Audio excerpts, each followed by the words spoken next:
La force de caractère semble être un dénominateur commun chez les Malaguti. Quand Fiona voit le jour en 1988, le gène responsable de la mucoviscidose n'a pas encore été identifié. Bébé, j'avais du mal à grossir. Je devais avoir environ 8 mois quand ma mère a lu un article sur la mucoviscidose. Elle s'est alors dit que les symptômes décrits ressemblaient aux miens et elle l'a montré au pédiatre.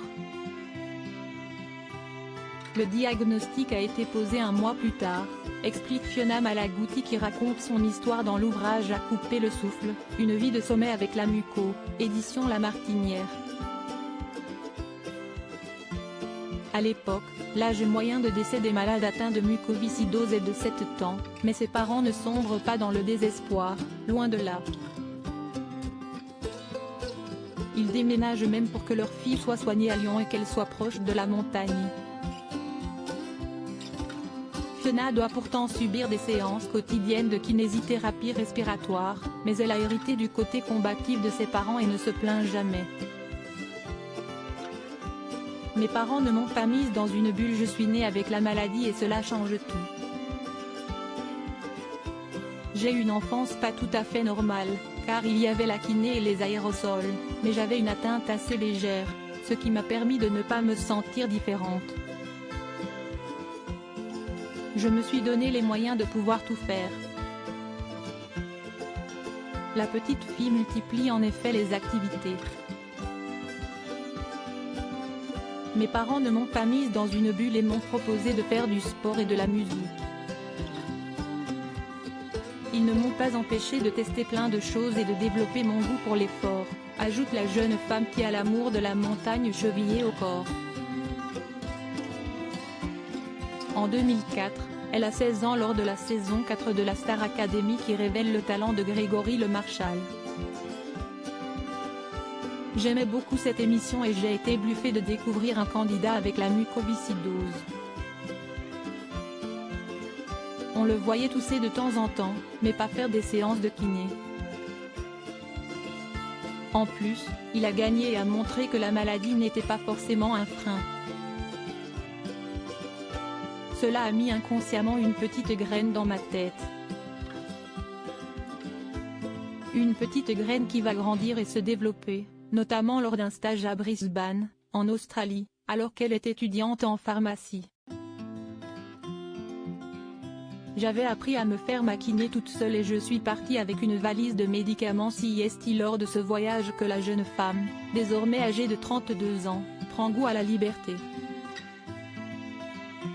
J'ai toujours été très entourée par ma famille, mes amis et le corps médical.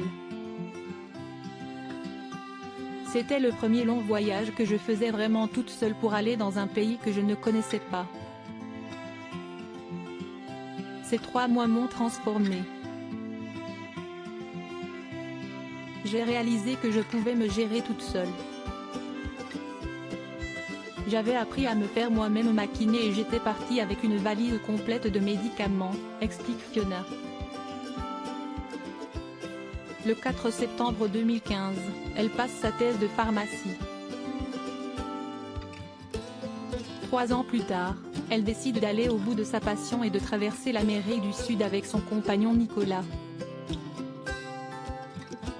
Nous en avons parlé à l'été 2018 et nous sommes partis en janvier 2019, précise la jeune femme qui va traverser le continent pendant 10 mois et gravir plusieurs sommets. Nous avions choisi un van comme moyen de locomotion pour transporter facilement mes 30 kg de médicaments. C'était notre petite maison mobile et nous nous posions où nous nous sentions bien.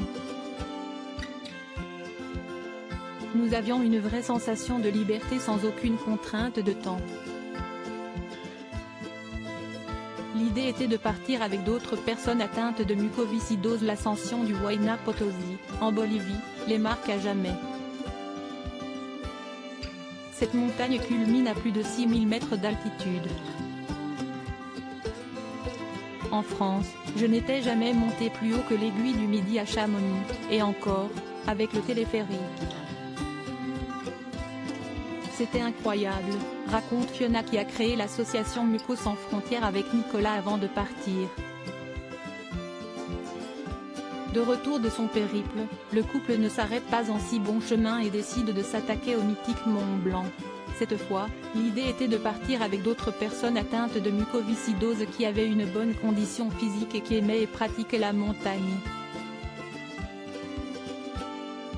Nous devions nous lancer à 6. Finalement, nous n'avons été que 3 à partir avec une équipe le 9 juin dernier, explique Fiona. Et elle fourmille encore de projets. Le 4 septembre, nous avons organisé une rando trail au carreau d'Arrache, 74, accessible à tous et conviviale, s'enthousiasme cette battante à l'énergie communicative.